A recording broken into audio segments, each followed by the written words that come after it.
लेकिन यहाँ पर जो हम पढ़ेंगे बाइलिंगुअल मेथड में आप 2 भाषाओं का यूज करेंगे, क्योंकि यहाँ पर देखिए बाई लैंग्वेज 2 भाषाएं ऑलरेडी यहाँ पर आ रहा है नाम में ही इसके, तो इससे पता चलता है कि 2 भाषाओं का यूज होगा। अब देखिए आप जिस भाषा को सीखने जा रहे हैं, जैसे आप इंग्लिश सीखने जा रहे हैं, तो आपका जो इंग्लिश होगा वो टारगेट लैंग्वेज, पहली भाषा यानी कि जो आप सीखने जा रहे हो वो होगा टारगेट लैंग्वेज। और जिस भाषा के द्वारा आप सीख रहे हो, जैसे मान लीजिए आप हिंदी के द्वारा ही आप इंग्लिश सीख रहे हो, तो उस विषय को हम कहेंगे उस भाषा को हम कहेंगे मदर टंग लैंग्वेज, यानी कि टारगेट लैंग्वेज जिस भाषा को हम सीख रहे हैं, और मदर टंग जिस भाषा के द्वारा हम उस भाषा को सीख रहे हैं। अब यहाँ पर देखिए इन्वेंटेड बाय, यानी कि यहाँ पर देखिए इसके जनक कौन है, C.J. डॉटसन। और आप लोगों के एग्जाम में कई बार ये पूछा है कि बाइलिंगुअल मेथड के जनक कौन है, तो याद रखिएगा C.J. डॉटसन।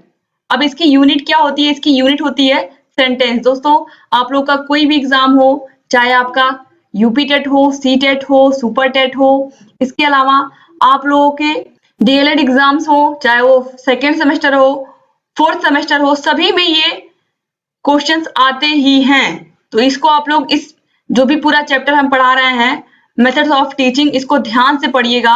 और यहाँ पर हर एक लाइन को मैं समझाते हुए चलूंगी, इसलिए मैंने पॉइंट्स में सारी बातें लिखी हैं कि आपको हर एक पॉइंट क्लियर हो। और जब सारे पॉइंट्स क्लियर रहेंगे तो आपको एग्जाम तक सारी चीजें बिल्कुल अच्छे से याद रहेंगी, जितने भी टॉपिक हैं सब अच्छे से समझ में आए रहेंगे। दोस्तों अब यहाँ पर चलिए देखते हैं हम बाइलिंगुअल मेथड में और कौन कौन सी इसकी विशेषताएं हैं। देखिए method in which 2 languages are used, जैसा कि मैंने बताया कि इसमें 2 भाषाएं यूज होती हैं।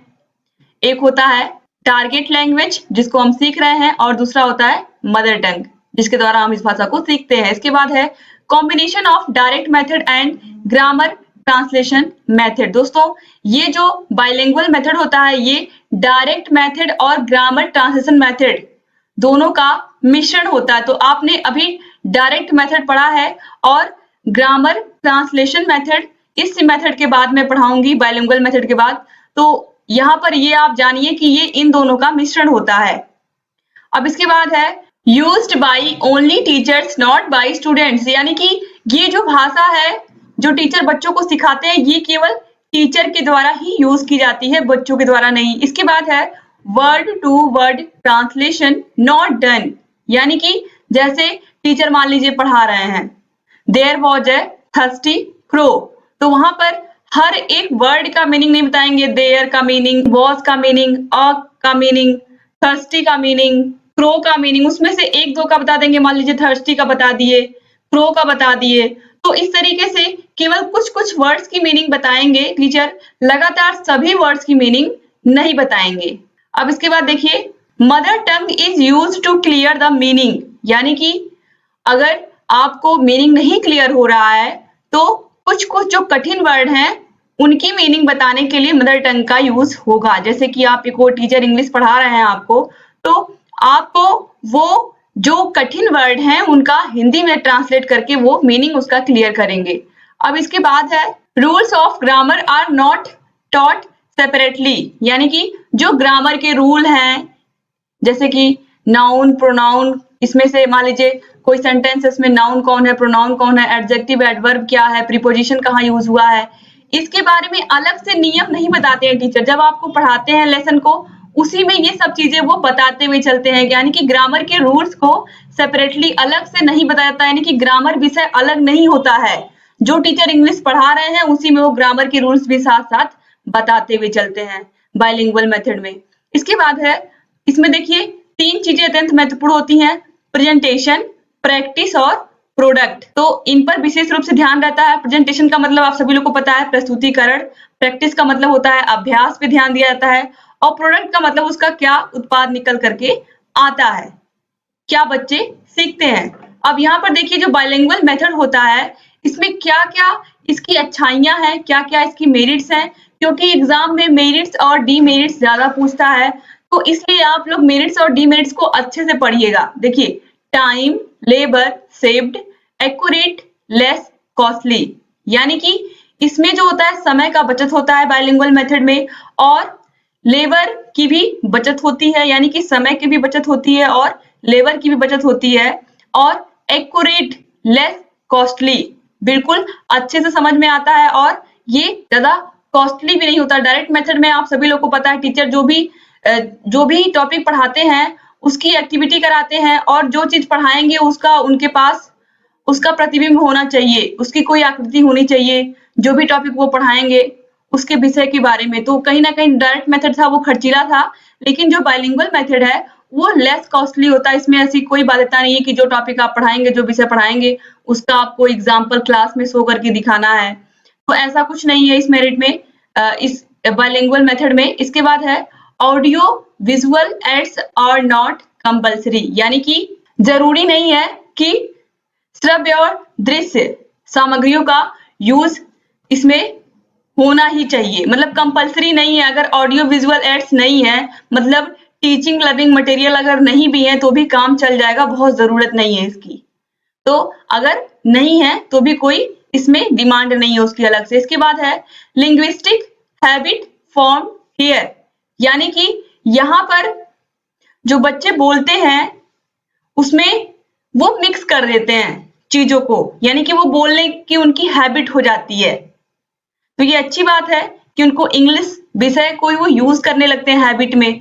इसके बाद है not need a train teacher, bilingual method को पढ़ाने के लिए कोई ट्रेन टीचर की आवश्यकता नहीं होती है। तो यहाँ पर जरूरी नहीं है कि जो भी टीचर इंग्लिश पढ़ाने वाले हों आपके, वो ट्रेनिंग करके आए हो, बीएड करके आए हो या डीएलएड किया हो उन्होंने भविष्य में, तो ऐसा नहीं है। उन्होंने वो टीचिंग एग्जाम दे करके आए हो या इस तरीके से कोई नेसेसरी नहीं है इसमें कि वो जो आपको टीचर पढ़ा रहे हैं वो ये एग्जाम क्लियर करके आए हो।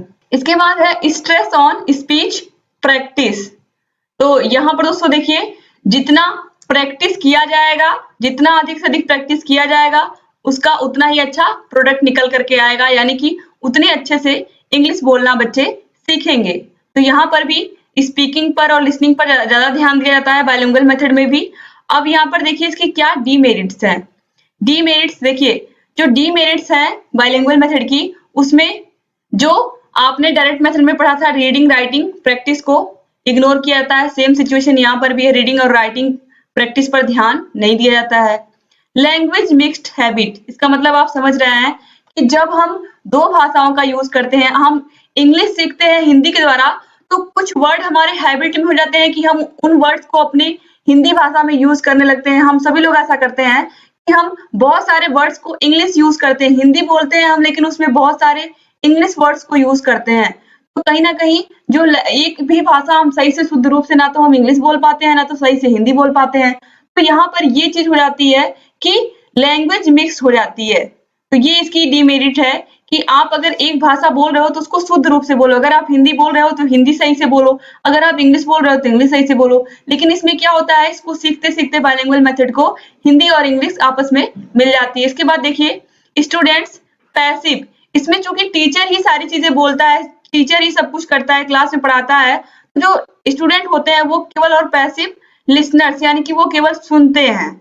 तो यहाँ पर ये एक खराब चीज है, क्योंकि जब भी क्लास में टीचर पढ़ाते हैं तो उसमें बच्चों का भी इन्वॉल्वमेंट होना बहुत जरूरी है, बच्चे भी साथ में पढ़ते हैं। यहाँ पर डायरेक्ट मेथड में आपने देखा था कि बच्चे और टीचर दोनों साथ साथ उस विषय को पढ़ रहे हैं, साथ साथ समझ रहे हैं।